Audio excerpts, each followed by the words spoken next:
Our final chapter, boys and girls, Bridge to Terabithia, chapter 13, Building the Bridge.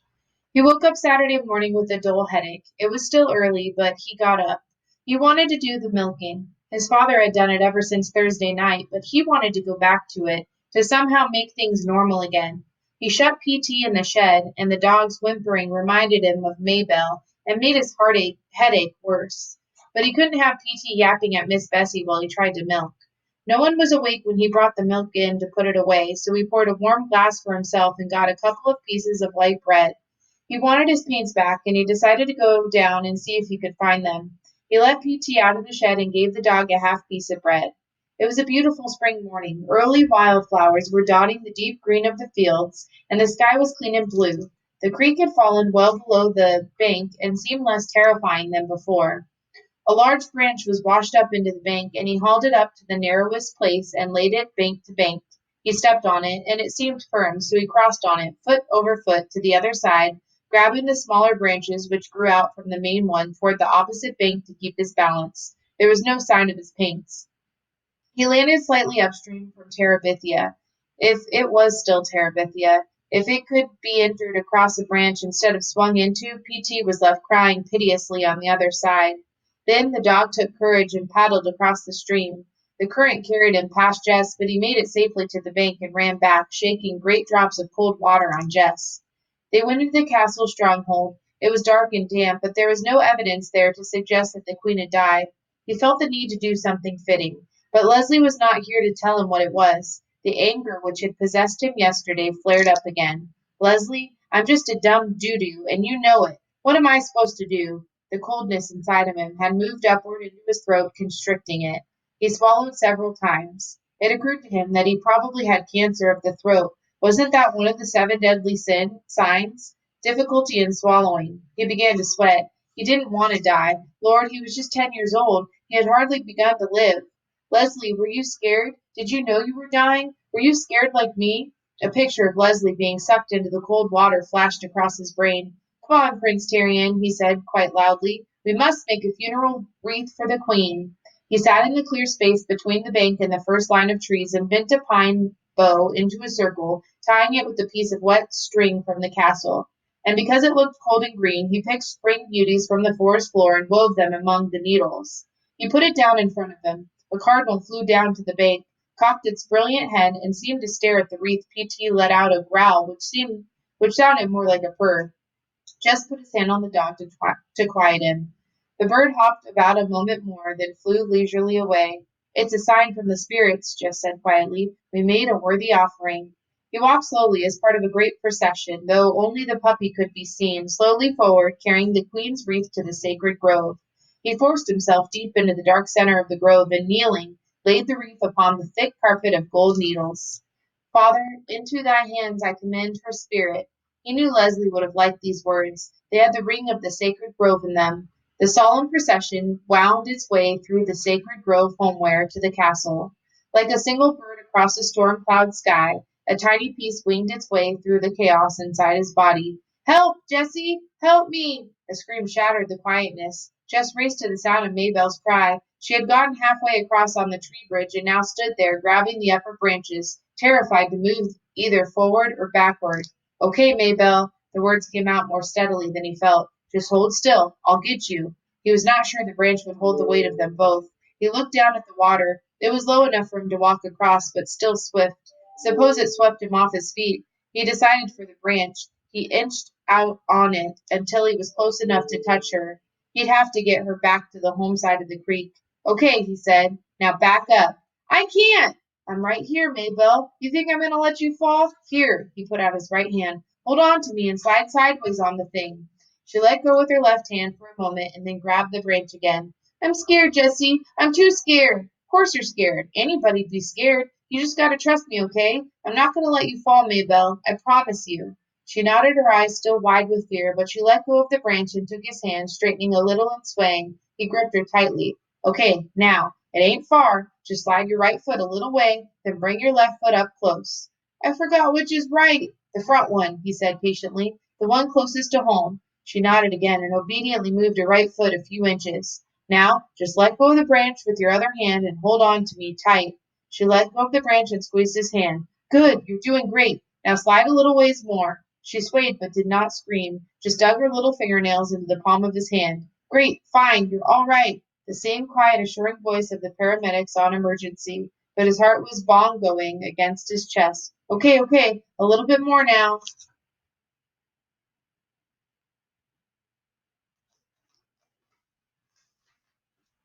When her right foot came at last to the part of the branch which rested on the bank, she fell forward, pulling him down. Watch it, Maybelle! He was off balance, but he fell, not into the stream, but with his chest across Maybelle's legs, his own legs waving in the empty air above the water. Whew! He was laughing with relief. What you trying to do, girl? Kill me? She shook her head a solemn no. I know I swore on the Bible not to follow you, but I woke up this morning and you was gone. I had to do some things. She was scraping at the mud on her bare legs. I just wanted to find you, so you wouldn't be so lonesome. She hung her head. But I got too scared. He pulled himself around until he was sitting beside her. They watched P.T. swimming across, the current carrying him too swiftly, but he was not seeming to mind. He climbed out well below the crabapple and came running back to where they sat. Everybody gets scared sometimes, Maybelle. You don't have to be ashamed. He saw a flash of Leslie's eyes as she was going into the girls' room to see Janice Avery. Everybody gets scared. P.T. ain't scared, and he even saw Leslie. It ain't the same for dogs. It's like the smarter you are, the more things can scare you. She looked at him in disbelief. But you weren't scared. Lord, Maybelle, I was shaking like jello. You're just saying that. He laughed. He couldn't help being glad she didn't believe him. He jumped up and pulled her to her feet. Let's go eat. He let her beat him to the house.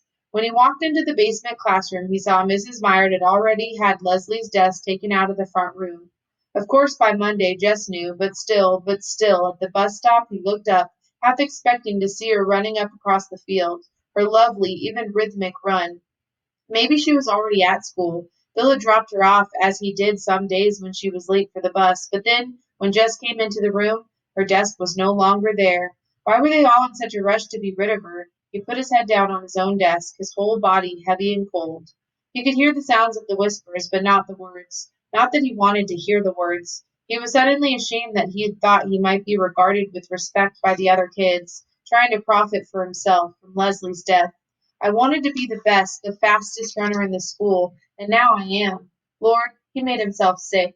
He didn't care what others said or what they thought, just as long as they left him alone, just so long as he didn't have to talk to them or meet their stares. They all hated Leslie, except maybe Janice. Even after they'd given up trying to make Leslie miserable, they'd kept on despising her, as though there was one of them worth the nail on Leslie's little toe.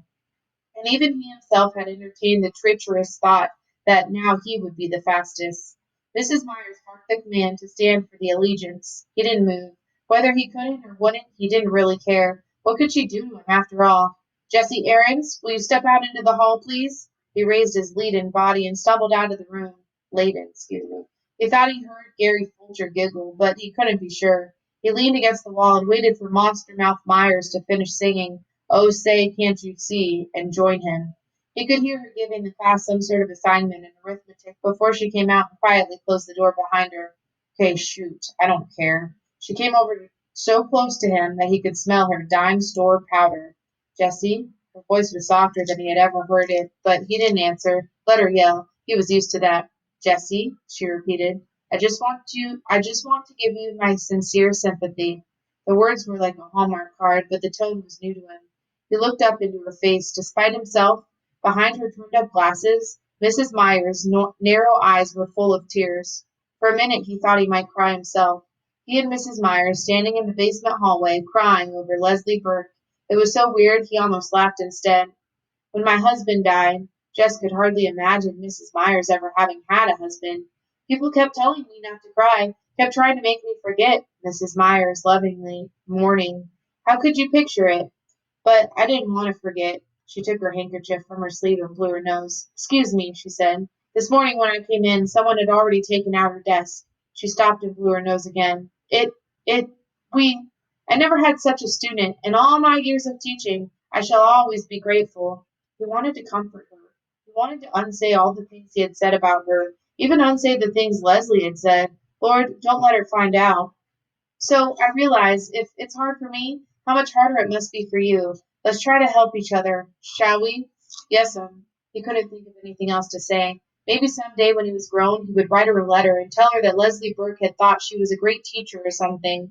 Leslie wouldn't mind. Sometimes, like the Barbie doll, you need to give people something that's for them, not just something that makes you feel good giving it.